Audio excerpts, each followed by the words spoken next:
As you can see, this is the latest Sony ZV-E1. It has a compact size, also looks like its brother, ZV-E10. And it's very light to hold it on hand. I wouldn't believe this is a full-frame camera if I didn't know its configuration. And it is not just full-frame, but also using the same sensor with the A7S III FX3. So the incredible high ISO, dynamic range, faster focusing speed, and even the stabilization, which is not that good, are all inherited by ZV-E1.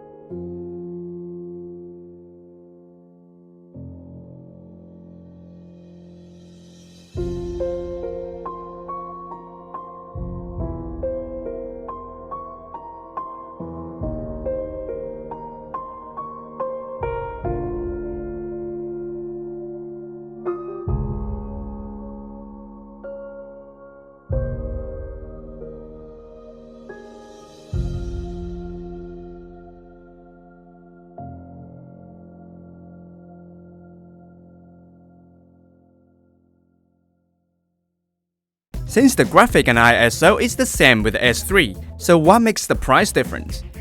The two most obvious points are the operation of the physical button and the slot. Firstly, there's only one slot and it only supports SD card. You can't use the high-speed Type-B card of S3 FX30.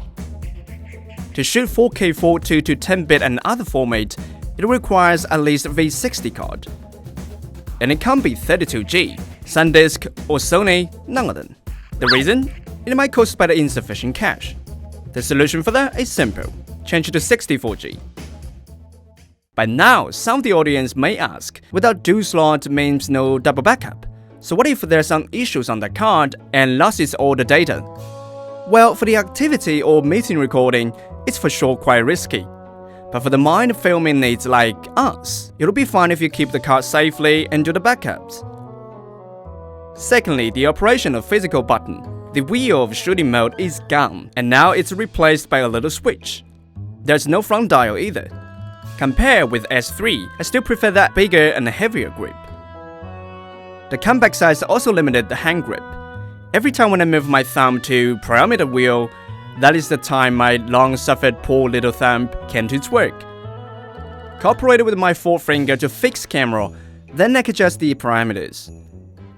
Moreover, there are only two customized buttons, C1 and C2. I felt even the handling of this focal length gear is better on FX30. The operational degrades on physical button Sony has made up by another way, the touchscreen. ZV-E1 is running by a new touchscreen operation. You can bring out the parameters as well as the general setting. There's even a record button.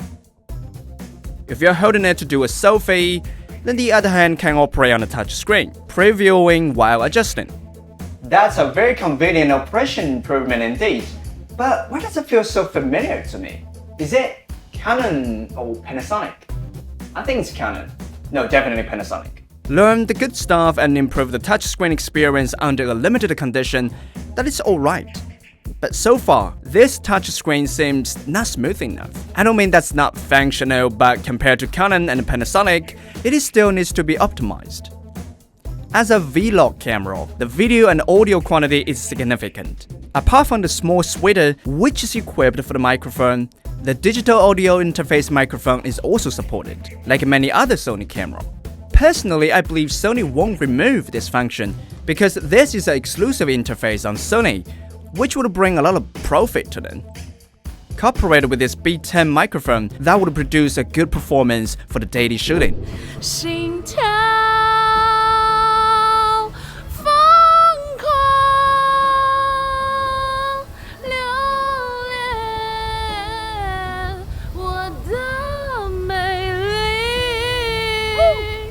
If you don't mind to add another cable, 3.5mm microphone is still supported. And the monitoring interface is still there too, but HDMI is a microport.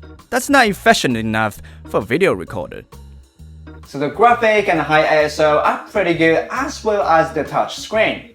The upside of the juice slot and the charger might not be an issue, but there's another more serious problem you have to worry about, especially if you live in a hot city just like me. Okay, overheating is probably the most terrible issue for the cameras these years, because as the parameter increases, the body temperature increases too. And this is the time for the Cine camera to show its advantage, because it's designed with a fan. That's why we like to use that one as the main camera when filming the unboxing video or other long videos, because the fan avoids overheating of the camera even just right under the sunlight. On a 20°C indoor temperature, to record 4K 50Hz 422 10-bit on ZVE1, overheating occurred in 40 minutes, and it stops recording just a few minutes later. Press the record button again. It'll be forced to stop after a few minutes, and the temperature rises up to 58 Celsius. So the overheating issue is there. If it's like shooting our show, which the videos are separated, it will be fine. But if it's for shooting long-time unboxing video, the time is definitely not enough.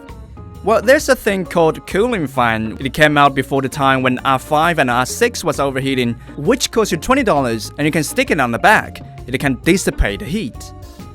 But you can no longer turn the screen back, so just be careful. Under the same 20°C indoor temperature, with 1 hour and 19 minutes recording, the 128GB card is already full, but the camera is still working, so the cooling fan has benefited the camera a lot. And cooperated with a directional or wireless microphone, the fine noise, which is not loud after all, can be avoided. I strongly recommend that cooling fan because it's cheap and useful at the same time. Back to the camera. Don't you think the camera looks more like a mirrorless camera? So can I take photo on this? Well, that depends on how you're gonna use it. Shooting in the studio or constantly high-speed shooting is not recommended. The electronic shutter has its limitation. The 12 million pixels is not conducive to the later cropping adjustments, but it has a good focus and a high ISO, which brings a lot of benefits.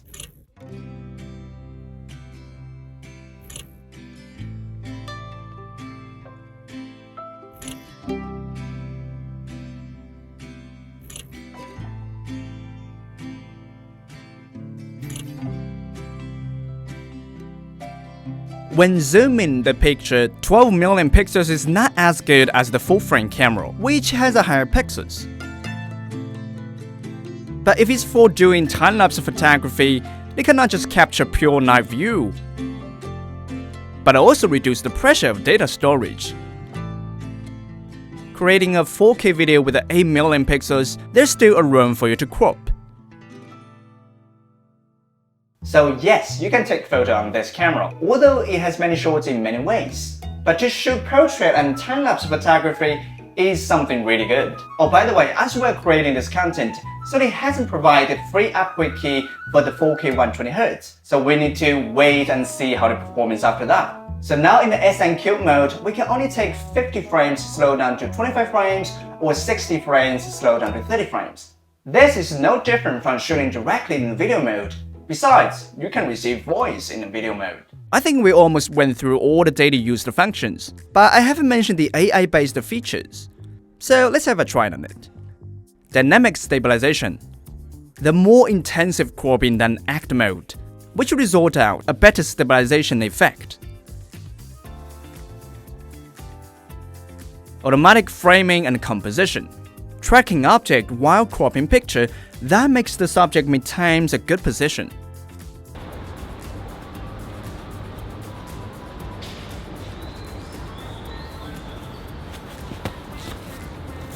Framing stabilization. The following camera achieved better intelligent picture cropping.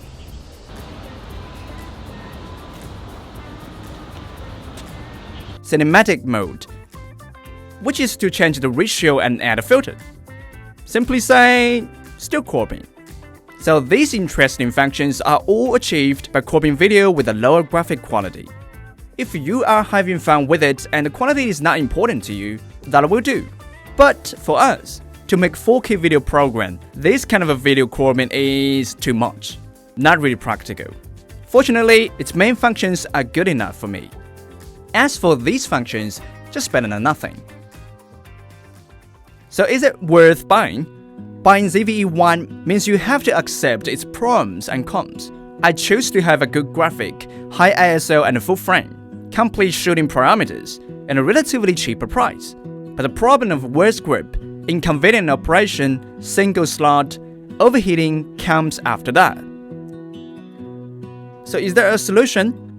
I think you can add more budget. So who is the target customer? Maybe a personal video blogger which doesn't require a team to handle all the shooting process. Or the user who already have S3 and FX3, need a secondary camera with consistent color imaging. Or even just interested on this sensor, and mostly filming at night. If you just need a high-quality recording for the interview or meeting, there are other better options. For a machine which easily get overheating, is not suitable for those requirements. If you are a video filming beginner, I think the cheaper FX30 fits you more. Although it is APS-C frame, but that's a usage which is more closer to a cine camera, and the EI mode which is from professional device could definitely make you learn more than using ZV-E1. But overall, I think it is worth buying. Sony ZV-E1, we give 7.25 as the subjective overall score. So that's it, the new Sony Vlog camera. I think Sony is trying to make taking video an easier thing to do. But is it really going the way that Sony wants it to go? I don't know. Maybe you can tell the answer by leaving a comment below, and don't forget to subscribe us and give us a big like. This is TestV. I will see you next time. Cheers. TestV, 帮你 try before you buy.